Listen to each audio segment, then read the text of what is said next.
Hello guys, मैं चेतन मिश्रा। आज की वीडियो में मैं एचसी वर्मा के चैप्टर 2 जो है फिजिक्स एंड मैथमेटिक्स उसकी बात मैं करूंगा और उसके मैं शॉर्ट आंसर टाइप क्वेश्चंस और ऑब्जेक्टिव क्वेश्चंस को मैं सॉल्व करूंगा। मैं इस वीडियो को दो पार्ट्स में बनाऊंगा। फर्स्ट पार्ट में जो हमारे शॉर्ट आंसर टाइप क्वेश्चन है वो रहेंगे और सेकेंड पार्ट में ऑब्जेक्टिव 1 और ऑब्जेक्टिव 2 के क्वेश्चंस होंगे। एक साथ करता हूं तो वीडियो थोड़ा लंबा हो जाता है, तो शायद सबको देखने में भी आसानी हो और सीखने में आसानी हो। तो मैं सोच रहा हूं कि इस बार वीडियो के दो पार्ट्स कर दूं। ओके, तो चलो शुरू करते हैं। आज जो शॉर्ट आंसर टाइप क्वेश्चंस मिले हैं उनमें से जो पहला क्वेश्चन है ये पूछ रहा है, is a vector necessarily changed if it is rotated through an angle. एक वेक्टर को अगर हम एंगल से घुमा दें, कुछ भी एंगल पे घुमा दें, तो क्या वो चेंज होगा ही? सोच के तो लगता है बिल्कुल हो जाएगा कि एक वेक्टर ऐसे है, मैंने घुमा दिया तो चेंज हो गया ना, डायरेक्शन चेंज हो गया, मैग्नीट्यूड चेंज होना हो, डायरेक्शन भी चेंज हो जाए तो वेक्टर चेंज हो चुका है। लेकिन हम कभी कभी भूल जाते हैं कि ये जो थीटा एंगल है, अगर ये 2 पाई एन के फॉर्म का है तो वेक्टर चेंज नहीं होगा। मतलब अगर मैंने शुरुआत यहां से की, मैंने इसको एक चक्कर पूरा घुमा दिया, कहने को तो मैंने रोटेट कर दिया, लेकिन क्या इस रोटेशन से वेक्टर चेंज होगा? नहीं। तो मैं 2 पाई, 4 पाई, 6 पाई, 2 पाई के किसी भी मल्टीपल पे मैं वेक्टर को अगर घुमा दूं तो उसमें उसकी वैल्यू में कोई भी चेंज नहीं आएगा। तो फर्स्ट का आंसर होना चाहिए, is a vector necessarily change? No.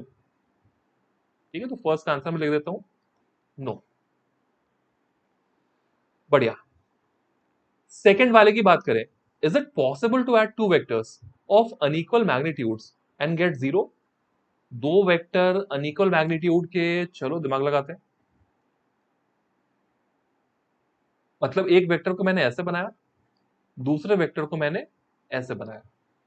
ठीक है, अब ये कैसे भी हो सकता है, ऐसा भी हो सकता था, ऐसा भी हो सकता था, कैसा भी हो सकता है। ठीक है, अब यहां पे सोचो, अगर ये वेक्टर मान लो ए लेंथ का है, ये बी लेंथ का है, मान लो मैंने यहां से एंगल बना दिया थीटा, तो ये कंपोनेंट कितना हो जाएगा? B cos theta. और ये कंपोनेंट कितना हो जाएगा? B sine theta. तो चलो मैं थोड़ी देर के लिए मान भी लेता हूं कि ये बी कॉस थीटा और ए आपस में इक्वल एंड ऑपोजिट है। अगर मैंने यहाँ पे A equal to B cos theta लिख भी दिया, ये दोनों मान लो कैंसिल भी हो गए। इफ अगर ऐसा हुआ, ये दोनों कैंसिल भी हो गए, तो भी अपने पास ये बी साइन थीटा बच जा रहा है ना। तो दो वेक्टर्स अनइक्वल मैग्नीट्यूड के एक दूसरे को कैंसिल आउट पूरी तरीके से नहीं कर सकते।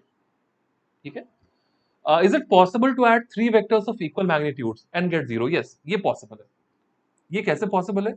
अगर मैंने एक वेक्टर को ऐसे डाला, दूसरे को ऐसे, तीसरे को ऐसे, तीनों मान लो ए मैग्नीट्यूड्स के हैं, और तीनों को मैंने कैसे प्लेस किया? 120 पे। अगर हम ऐसे डाल दें इनको, तो हम लोग देख सकते हैं दैट जो ये वाला वेक्टर होगा ए, बाकी वेक्टर्स का अगर मैं कंपोनेंट लूं तो मैं देख सकता हूं कि ये वाली एंगल कितनी होगी? 60। तो ये 60 के दो कंपोनेंट्स होंगे। मतलब ये वाला कंपोनेंट क्या होगा? ए कॉस 30, मतलब √3a/2। और ये वाला ए इंटू 1/2। सिमिलरली दूसरे वेक्टर की बात करें तो दूसरे वेक्टर में भी देख सकते हो, ये जो वेक्टर होगा इसके भी होंगे कितने कंपोनेंट्स? इसके भी होंगे दो कंपोनेंट्स। एक कंपोनेंट ठीक उल्टा आएगा, मतलब जो ये वाला वेक्टर है इसका ठीक उल्टा इधर, जो वैल्यू है √3a/2। ठीक है, और इसका एक कंपोनेंट यहाँ पे आएगा जिसकी वैल्यू भी a/2 होगी। तो ये दोनों तो हो गए कैंसिल, और ऊपर और नीचे देखोगे तो यहाँ पे a बचेगा और यहाँ पे a/2 प्लस a/2। तो ये दोनों हो गए कैंसिल, तो यहाँ पे नेट रिजल्टेंट हो गया जीरो। तो फिर से देखते हैं, is it possible to add two vectors of unequal magnitudes and get zero? No. Is it possible to add three vectors of equal magnitudes and get zero? Yeah okay, देखा हमने यहाँ पे। Does the phrase direction of a zero vector have physical significance, discuss in terms of velocity, force, etc. ठीक है, तो zero vector जो होता है, अगर मैं बात करूं किसी फोर्स की, एक ब्लॉक पे मैंने फोर्स लगाया 5 न्यूटन, 5 न्यूटन लगा दिया पीछे भी, एक्चुअली क्या हो गया, इस ब्लॉक पे फोर्स लग रहा है 0 न्यूटन, लेकिन वो 0 न्यूटन किधर लग रहा है वो यहां पर हम डिफाइन नहीं कर पाएंगे, क्योंकि वेक्टर में क्या होता है, कोई भी वेक्टर हो उसमें से उसके टेल और हेड हेड के बीच का जो डिस्टेंस होता है, this is the magnitude of a vector. किसी वेक्टर का मैग्नीट्यूड जीरो कब होगा, जब उसका टेल और हेड एक साथ आ जाए। तो टेल और हेड अगर एक साथ आ जाए तो वो एक्चुअली एक पॉइंट बन जाएगा, और एक पॉइंट का कोई भी डायरेक्शन नहीं होता। तो जीरो वेक्टर का किसी जो जो डायरेक्शन होती है जीरो वेक्टर की, उसका यहाँ पे कोई मतलब नहीं है, ठीक है। लेकिन जीरो वेक्टर भी वेक्टर ही होता है। अगर मैं 0 न्यूटन कह रहा हूं फोर्स, तो 0 न्यूटन होके भी वो एक वेक्टर है, ठीक है। मतलब हम 0 जूल ऑफ वर्क और 0 न्यूटन ऑफ फोर्स दोनों को इक्वल नहीं कह सकते। समझ आ रही है बात? ठीक है, तो direction of A zero vector का कोई फिजिकल सिग्निफिकेंस कुछ खास नहीं है। बस हम ये कह सकते हैं कि अगर इक्वल एंड ऑपोजिट मैग्नीट्यूड के वेक्टर्स लगे तो वहां पर, अब मैं कहूंगा यहाँ पे फोर्स लग रहा है 0 न्यूटन, बट इसका कोई डायरेक्शन फिक्स्ड नहीं है, राइट। डायरेक्शन डिफाइन ही नहीं कर सकते हो, एक पॉइंट का क्या डायरेक्शन होगा। Can you add 3 unit vectors and get a unit vector? आराम से। यूनिट वेक्टर में एक ऐसे डाल दूं, दूसरा ऐसे, और तीसरा ऐसे, तो ये दोनों कट गए, एक बच गया ना। Does your answer change if 2 unit vectors are along the coordinate axis? No, the answer doesn't change. दो अगर ऐसे हैं, तीसरे को मैं या तो ऐसे लगा दूं या फिर ऐसे लगा दूं, मतलब किसी एक को मुझे कैंसिल कर देना है ताकि लास्ट वाला यहां पर बच जाए। तो यस, फर्स्ट पार्ट है, can you add 3 unit vectors? हाँ, एक यूनिट वेक्टर लेने के लिए हम 3 को ऐड कर सकते हैं। Does your answer change if 2 unit vectors are along the coordinate axis? No. Can we have physical quantities having magnitude direction which are not vectors? Yeah, electric current, इसके पास मैग्नीट्यूड होता है, डायरेक्शन भी होता है, लेकिन ये एक वेक्टर क्वांटिटी नहीं है। बात समझ आई? Which of the following two statements is more appropriate? मतलब दो फोर्सेस को ऐड कर रहे हैं हम ट्रायंगल्स रूल से, क्योंकि फोर्स एक वेक्टर क्वांटिटी है, या फिर फोर्स वेक्टर क्वांटिटी है क्योंकि दो फोर्सेस को हम ट्रायंगल्स रूल से ऐड कर सकते हैं। मतलब यहां पे ये हो रहा है, यहां पे ट्रायंगल्स रूल है,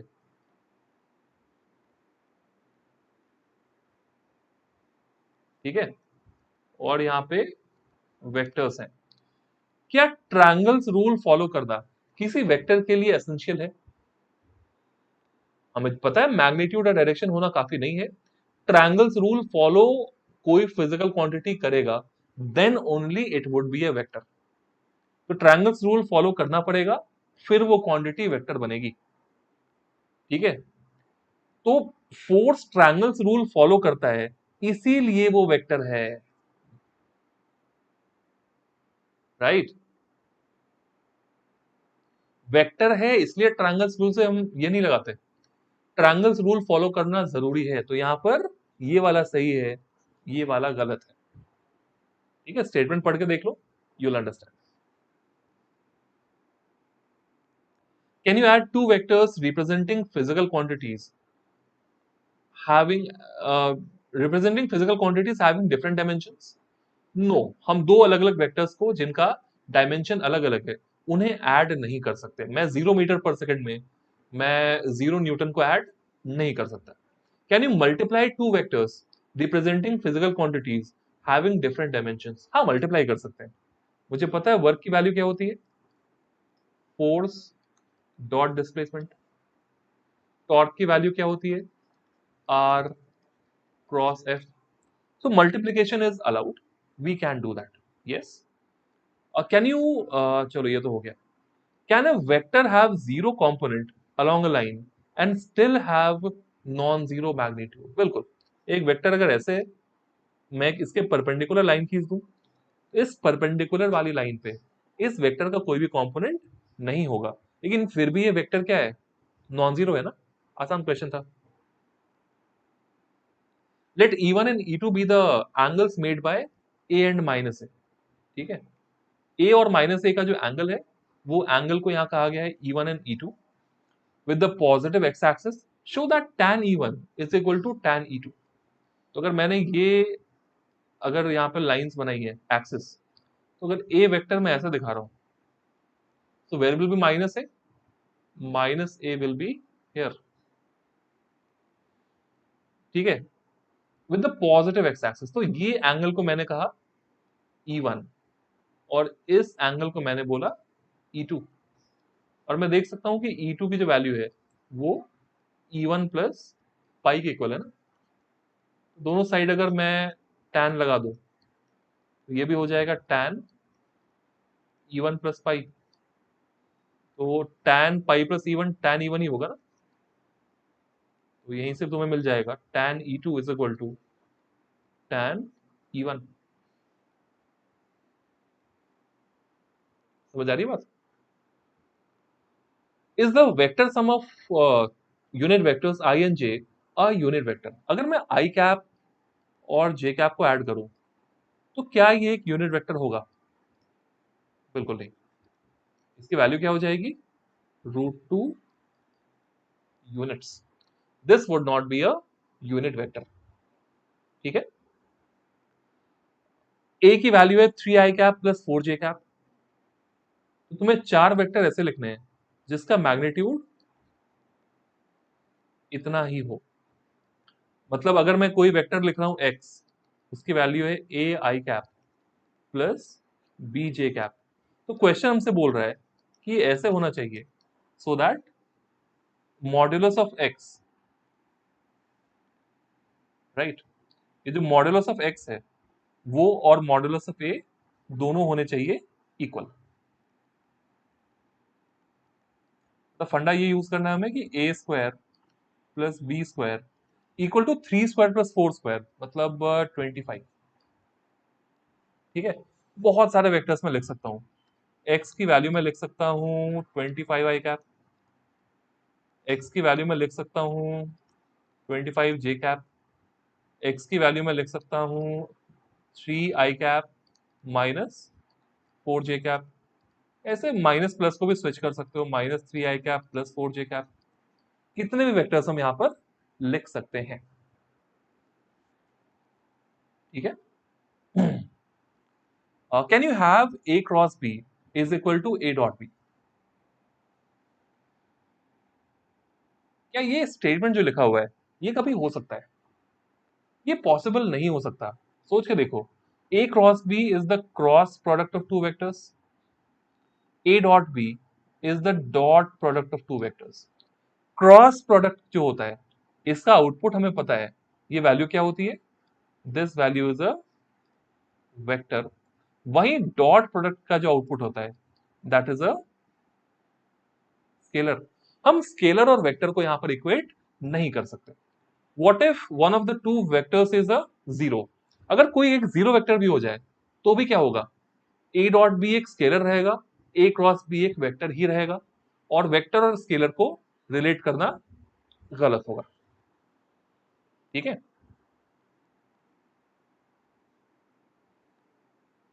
चलो सही है। If A cross B is zero, can you say that A is equal to B. अगर ए क्रॉस बी जीरो है, तो मतलब क्या हुआ, अगर दोनों मान लेते हैं नॉन जीरो वेक्टर्स है, मतलब या तो ए वेक्टर बी वेक्टर के पैरेलल है, या फिर ए वेक्टर बी वेक्टर के एंटी पैरेलल है। ये दोनों में से कोई एक कंडीशन यहां पे हो सकती है। तो पैरेलल वेक्टर्स क्या हो सकता है, इक्वल भी हो सकते हैं, राइट। पैरेलल वेक्टर्स अनइक्वल भी हो सकते हैं, यहां पे कुछ भी हो सकता है। तो हम इन दोनों में से कोई भी चीज श्योरिटी के साथ नहीं बोल सकते। दोनों केसेस ट्रू हो सकते हैं, क्योंकि हमें यहां से मैग्नीट्यूड के बारे में कोई आइडिया नहीं लग रहा है। ठीक है, और लास्ट वाला ए की वैल्यू दी हुई है, बी की वैल्यू दी हुई है। Do we have B is equal to K? अब बी इज इक्वल टू के है या नहीं है वो हमें यहां पे चेक करना पड़ेगा। बी की वैल्यू कितनी है? 7 -7.5 आई कैप प्लस 6 जे कैप, और ए की वैल्यू है, अच्छा, तो अगर मैं ए में 1.5 मल्टीप्लाई कर दूं तो मुझे मिल जाएगा 1.5 इंटू 5 आई कैप माइनस 4 जे कैप। तो यहां पर ये वैल्यू हो गई बी, ये वैल्यू हो गई ए। तो मुझे B vector is equal to 1.5 into A vector मिल रहा है। लेकिन फिर भी हम B vector by A vector को 1.5 नहीं लिखेंगे। ये लिखना बिल्कुल गलत होगा, क्योंकि दो वेक्टर्स को तुम डिवाइड नहीं कर सकते हो। ये लिखना इज इनकरेक्ट। वेक्टर्स को हम डिवाइड नहीं कर सकते, हम सिर्फ इतनी वैल्यू को लिखकर छोड़ सकते हैं। We can't do more than this. I hope you are getting all these questions. तो थोड़े बहुत कॉन्सेप्चुअल पॉइंट्स थे जो यहां पर हमने डिस्कस किए, और इस वीडियो के नेक्स्ट पार्ट में मैं ऑब्जेक्टिव क्वेश्चंस भी डिस्कस करूंगा। So please watch that video as well. या फिर यहां से रिलेटेड कोई क्वेरी हो तो आप मुझसे कमेंट सेक्शन में पूछ सकते हैं। I will surely reply. Alright, that's it for this video. Do like, share and subscribe. Thank you so much.